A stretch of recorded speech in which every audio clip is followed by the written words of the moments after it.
ओम शांति। आप सभी का हार्दिक स्वागत है की टू अनलॉक योर लॉक में। हम देख रहे हैं लॉकडाउन बाहर है, लेकिन हमारे मन के अंदर कई प्रश्नों के लॉक्स हैं और उन सभी प्रश्नों के लॉक्स की चाबी समाधान क्या है उस पर हम चर्चा करेंगे, ताकि हम प्रश्नचित से प्रसन्नचित बन जाएं। तो चलिए सुनते हैं आप सभी के मन के प्रश्न के उस लॉक को। दीदी सादर प्रणाम। मैं लॉयंस सुयश कुलश्रेष्ठ बोल रहा हूँ। आप विगत जनवरी माह में भोपाल आई थी, तो आपके प्रवचन सुनने का सानिध्य प्राप्त हुआ। निश्चित रूप से आपके सकारात्मक ऊर्जा से हम लोग लाभान्वित हुए। वर्तमान विषम समय में, लॉकडाउन के एक समय में हम लोगों के साथ कुछ परेशानी का हम लोग अनुभव कर रहे हैं। जहाँ तक मैं स्वयं के बारे में बताना चाहूँ कि मैं architect, town planner, civil engineer हूँ और विगत 30 वर्ष से भोपाल में मकानों के डिज़ाइनिंग, ड्राइंग का काम करता हूँ। तो मैं मानता हूँ कि इस लॉकडाउन के पीरियड के बाद जो विश्व में एक आर्थिक मंदी छाई हुई है और भारत भी उससे दूर नहीं है, भारत को भी इस आर्थिक मंदी का सामना करना पड़ेगा। तो देश के कर्णधारों के सामने आर्थिक विनियोजन के रूप में अगर प्रमुखता आएगी तो उसमें खाना, भोजन और दवाई, स्वास्थ्य, इस विषय पर ज़्यादा खर्च किया जाएगा। निश्चित रूप से मैं मानता हूँ कि हम लोग एक आर्थिक विपन्नता की ओर बढ़ रहे हैं और मैं अपने मस्तिष्क में अभी यह नहीं समझ पा रहा हूँ कि इस आर्थिक विपन्नता की हमको कहाँ लेके जाएगी। हम जैसे साधारण मध्यम वर्गीय लोग, जो कि आप जैसे आध्यात्मिक गुरुओं से कुछ न कुछ सकारात्मक ऊर्जा पाकर अपने अपने क्षेत्रों में अधिक काम करते हैं, तो मैं इस लॉकडाउन के पीरियड में अपने आप को बड़ा अचंभित और शंकित महसूस करता हूँ कि आर्थिक विपन्नता हम लोगों को कहाँ तक ले जाएगी और उस विपन्नता के समय में हम लोग अपने आप को किस प्रकार से साधारण मनुष्य के रूप में जीवन जी पाएंगे। बहुत बहुत धन्यवाद दीदी। ओम शांति। बहुत बहुत धन्यवाद भाई साहब। आपका जो ये प्रश्न है आर्थिक मंदी को लेकर के, ये पूरे विश्व के लिए आज चिंता का विषय है। आज हम देखते हैं कि दो प्रकार की इकोनॉमी है, एक है मटेरियल इकोनॉमी, दूसरी है स्पिरिचुअल इकोनॉमी। मटेरियल इकोनॉमी की तो हमें बड़ी चिंता लगी हुई है कि ये मटेरियल इकोनॉमी का क्राइसिस बढ़ता जा रहा है, उसमें हम क्या करेंगे, कैसे हम गुजारा करेंगे। लेकिन क्या कभी हमने सोचा है इस बारे में कि हमारी स्पिरिचुअल इकोनॉमी कैसी चल रही है? उसके लिए तो हम पूरे बैंकक्रप्ट हो गए हैं और यही तो वजह है इस मटेरियल इकोनॉमी के क्राइसिस का, क्योंकि मटेरियल इकोनॉमी स्पिरिचुअल इकोनॉमी की परछाई है। स्पिरिचुअल इकोनॉमी प्रकाश है और मटेरियल इकोनॉमी उसकी परछाई है। हम क्या करते आए अभी तक? परछाई के पीछे ही चलते गए। और परछाई का क्या नियम है कि जितना हम उसके पीछे जाएंगे वो हमें उतना ही और पीछे पीछे भगाती रहेगी, उतना ही अंधकार की ओर लेती जाएगी और हमें आइसोलेट कर देगी। और वही आज हो रहा है, हम आइसोलेट हो गए हैं, सोशल डिस्टेंसिंग बढ़ गया है। तो ये सब इकोनॉमिकल क्राइसिस, लॉकडाउन और ये सब क्यों हुआ है? उसका कारण है स्पिरिचुअल बैंकरप्सी, स्पिरिचुअल इकोनॉमी का लॉकडाउन जो कर दिया है हमने। और अभी अगर हमें मटेरियल इकोनॉमी को बढ़ाना है, अच्छा करना है, तो उसके लिए स्पिरिचुअल इकोनॉमी पे फोकस करना है। क्योंकि कहा भी गया है, if money is lost nothing is lost, if health is lost something is lost, but if character is lost everything is lost. हम ये नहीं कहना चाहते हैं आपको कि आप धन न कमाएं, हम ये भी नहीं कहना चाहते हैं कि आप वस्तुओं का प्रयोग न करें, लेकिन हम ये कहना चाहते हैं कि आप सिर्फ इतना चेक कर लें कि आप जो भी ये धन कमा रहे हैं, जो भी वस्तुओं का प्रयोग कर रहे हैं, इस मटेरियल इकोनॉमी का फाउंडेशन क्या है। क्योंकि अगर फाउंडेशन वीक है तो क्या होगा? मकान तो धराशय होगा ही होगा। तो इसीलिए इस फाउंडेशन को हम मजबूत कर लें। एक वो समय था जब भारत सोने की चिड़िया थी, सत्युग कहलाया जाता था, पूरा विश्व में धर्म भी प्रधान में था, तो राज्य भी बहुत ही श्रेष्ठ था, देवी देवताओं का राज्य था, मटेरियल इकोनॉमी की भी भरमार थी, तो स्पिरिचुअल इकोनॉमी की भी भरमार थी। मटेरियल इकोनॉमी का फाउंडेशन स्पिरिचुअल इकोनॉमी था, संस्कारों के आधार पर था। सर्वगुण 16 कला संपूर्ण सभी देवी देवताएं थे। देने की भावना थी, लेने की भावना नहीं थी, स्वार्थ की भावना नहीं थी, परोपकार की भावना थी। और इसीलिए वह इतनी भरपूरता थी और उस भरपूरता के कारण अभिमान भी जरा नहीं था। आज हम देख रहे हैं कि आज वही भारत इकोनॉमिक क्राइसिस फेस कर रहा है। आज वही भारत एक अभाव, हर के घर में एक अभाव की महसूसता हो रही है। सब कुछ होते हुए भी एक अभाव की महसूसता होती है। तब कहते हैं कि मटेरियल इकोनॉमी का फाउंडेशन वीक हो गया है, क्योंकि जहाँ स्पिरिचुअल इकोनॉमी अच्छी है तो वहाँ भरपूरता की अनुभूति होती है। आज हम इतना धन कमाते हैं, बैंक बैलेंस रखते हैं, फिर भी हमें लगता है बहुत कमी है, हमें और कमाना है, और कमाते हैं और महसूस करते हैं और कमी है। हर समय अपनी कमी ही देखते रहते हैं। आज ये इच्छा पूरी हुई तो कल ये इच्छा उत्पन्न हो गई, कल वो इच्छा पूरी हुई तो तीसरी इच्छा उत्पन्न हो गई, और ये इच्छाओं के भवसागर में हम ऐसे उलझ गए हैं कि हमारी मटेरियल इकोनॉमी की क्राइसिस हो गई है। तो अब हमें इसके फाउंडेशन को मजबूत करना है, और फाउंडेशन को मजबूत करने के लिए क्या करना है? स्पिरिचुअल इकोनॉमी पे अपना पूरा समय देना है। बहुत थैंक्स इस कोरोना ने जो हमें ये एहसास करा दिया है, और बहुत थैंक्स इस कोरोना को जिसने हमें सबसे बड़ा धन दिया है, और वो धन है समय। Time is money. आज इसी के लिए तो हम इतना परेशान होते थे कि हमें समय नहीं मिल रहा है, और आज हमारे पास समय ही समय है, और इस समय का हम सदुपयोग कैसे कर रहे हैं वो हमें देखना है। हमें अपने फाउंडेशन को मजबूत करने में इसको सदुपयोग करना है। आज हम मटेरियल इकोनॉमी जब हम कमाते थे तो उस समय पर भी हम दान करते थे, लेकिन उसके पीछे अपने नाम का लेबल जरूर लगा लेते थे। निस्वार्थ भाव नहीं रहा।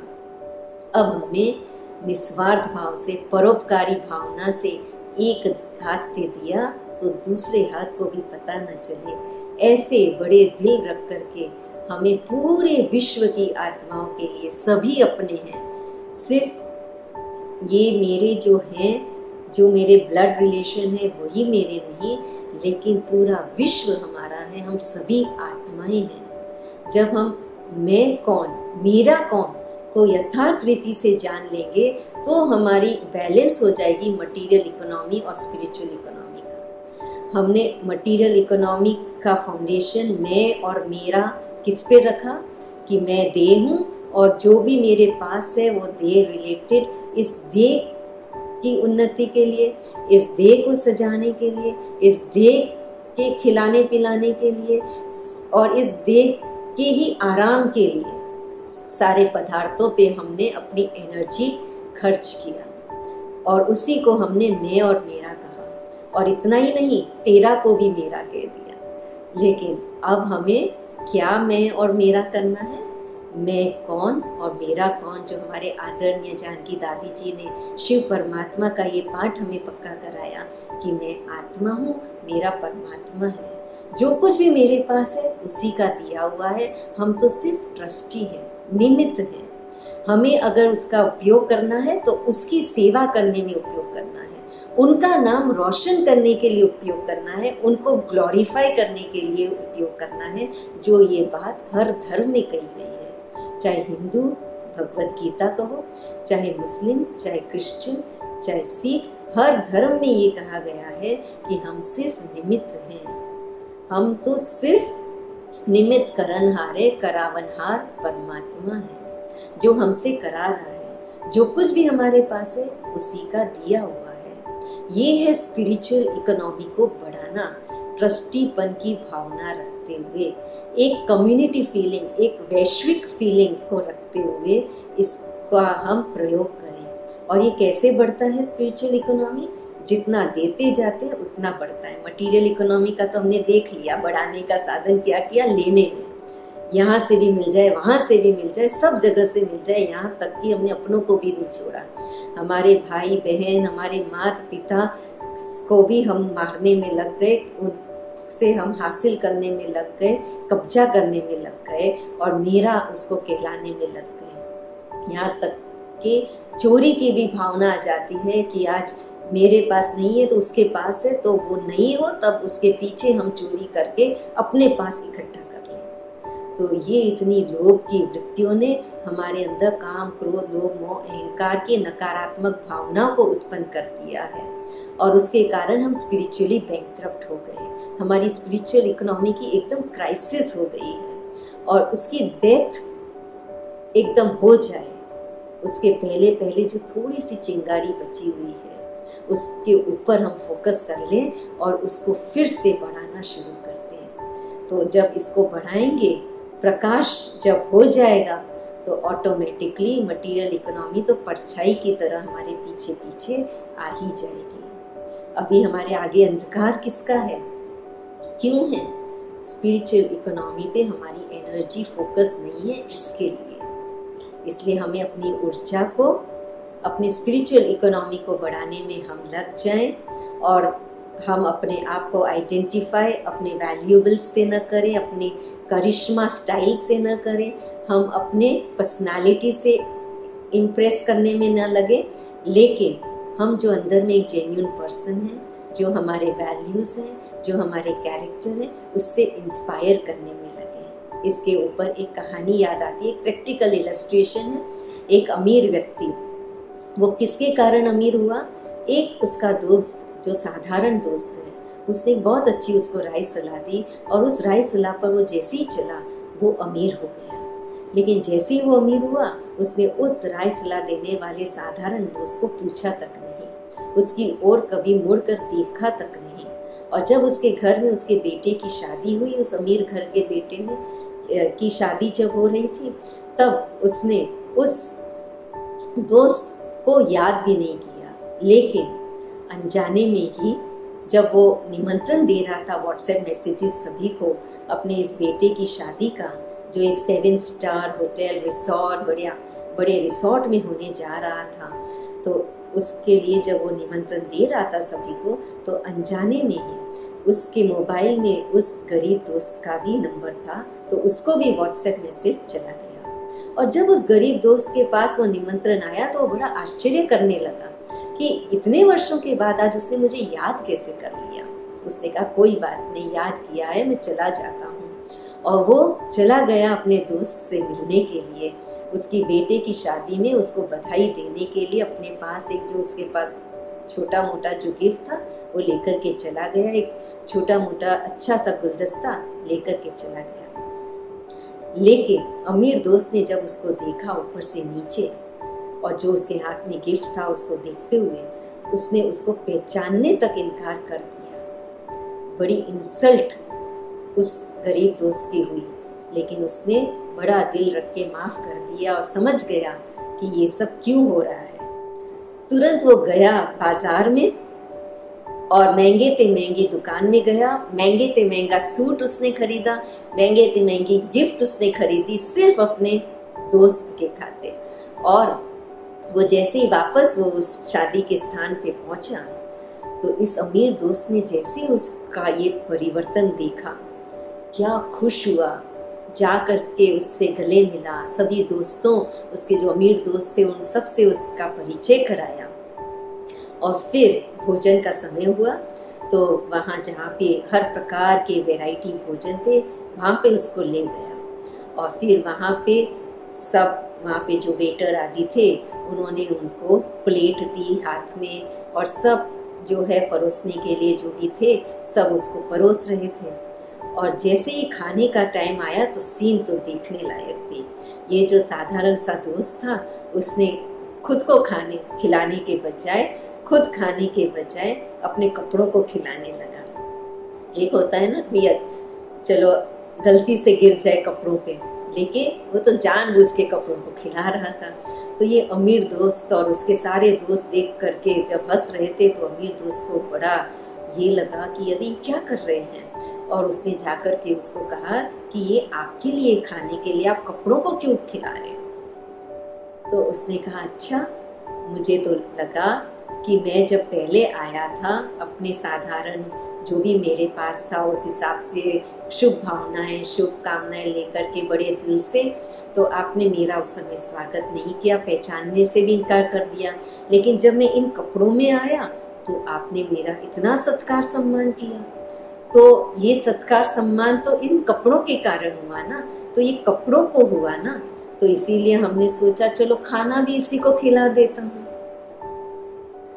तब जाकर के उस अमीर दोस्त के तो पसीने छूट गए और उसको रियलाइज हो गया कि मैं क्या कर रहा था। तो आज हम मटेरियल इकोनॉमी का फाउंडेशन किस पे रख रहे हैं, किसके आधार पे हम सबको इम्प्रेस करना चाहते हैं। हमें इम्प्रेस नहीं, इंस्पायर करना है। इसीलिए हमें प्रूव नहीं करना है, लेकिन अपने आप को इम्प्रूव करना है। और इम्प्रूव करने के लिए, इंस्पायर करने के लिए क्या जरूरी है? जो हमारा कैरेक्टर का खजाना है, जो हमारे संस्कारों का खजाना है, उस पर हमें देना है, उसको बढ़ाना है। और वो बढ़ेगा देने से, चाहे कोई दे रहा हो या नहीं दे रहा हो, लेकिन मुझे देना है। चाहे कोई अच्छे से व्यवहार करता हो या नहीं करता हो, लेकिन मुझे करना है। जितना मैं करूँगा उतना मैं पाऊँगा, जितना मैं करूँगा उतना मेरा वो बढ़ेगा। और जितना हम उसको बढ़ाते जाएंगे, प्रकृति को भी हम देते जाएंगे। आज हमने प्रकृति को भी नहीं छोड़ा मटेरियल इकोनॉमी को बढ़ाने के लिए। प्रकृति का भी हम सम्मान करें, प्रकृति को भी हम देते जाएं, शुभकामना शुभ भावना देते जाएं, उसका भी हम रिस्पेक्ट करें। जितना उसका सम्मान करेंगे तो प्रकृति भी हमारा फिर से सम्मान करेगी, फिर से मटेरियल इकोनॉमी हमारी बढ़ती जाएगी। और इस प्रकार से मटेरियल और स्पिरिचुअल इकोनॉमी का बैलेंस रखते हुए परमात्मा की हम ब्लेसिंग्स को प्राप्त करते जाएं। इसलिए मैं और मेरा को हमें इसको बदलना है। मैं आत्मा, मेरा परमात्मा, और उसकी स्मृति में रहना है। जब अंतिम समय होता है ना, तो इच्छा पूछी जाती है, और तब उस समय एक ही इच्छा होती है, परमात्मा की स्मृति रहे, मुख में गंगा जल रहे, है ना। तो ऐसे ही इकोनॉमिक क्राइसिस की अंतिम स्टेज आ रही है। इस समय पर एक ही इसका उपाय है कि एक परमात्मा की स्मृति रहे और मुख में हम ज्ञान अमृत, हमारे मुख से हम ज्ञान अमृत बहाएं, अर्थात सबको सुख देने में लगे रहें। बस ये हम करते रहें, इस पर हमारा फोकस रहता रहे, तो वह दिन दूर नहीं जब फिर से भारत सोने की चिड़िया होगी, फिर से भारत में देवी देवताओं का राज होगा, हमारा राज होगा। और ये कोरोना तो क्या, लेकिन इसके जैसी कोई भी बीमारी, कोई भी वायरस हमारे पास आ नहीं सकता। हम विजयी थे, विजयी हैं और विजयी हमेशा रहेंगे। इसलिए बहुत बहुत धन्यवाद भाई साहब आपका। हम यही शुभकामना करते हैं कि आपकी स्पिरिचुअल इकोनॉमी इतनी दिनों दिन बढ़ती जाए, दिन दुगुना रात चौगुना आपकी स्पिरिचुअल इकोनॉमी बढ़ती जाए, ताकि आपके अंदर वो भरपूरता का अनुभव सदैव होता रहे। आप परमात्मा के लिए ग्रेटफुल अनुभव करते रहें, औरों के लिए ग्रेटफुल अनुभव करते रहें, आभार व्यक्त करते रहें और हमेशा देने में लगे रहें, इतना देने में लगे रहें, इतना ही भरपूरता का अनुभव हो कि इकोनॉमिक जो मटेरियल इकोनॉमिक मंदी है उसका एहसास कभी आपको न हो, उसका प्रभाव आपके ऊपर कभी न पड़े और मटेरियल इकोनॉमी भी परछाई की तरह आपके पीछे पीछे आती जाए, कंपटीशन कोऑपरेशन में बदल जाए। तो चलें राजा जनक की तरह महलों में रहते हुए भी महल हमारे अंदर न रहे, ऐसे स्पिरिचुअल और मटेरियल इकोनॉमी का बैलेंस करने का एक दृढ़ संकल्प कर लें और परमात्मा की सर्व आत्माओं की ब्लेसिंग्स पाने का पात्र बन जाए। बहुत बहुत धन्यवाद। ओम शांति।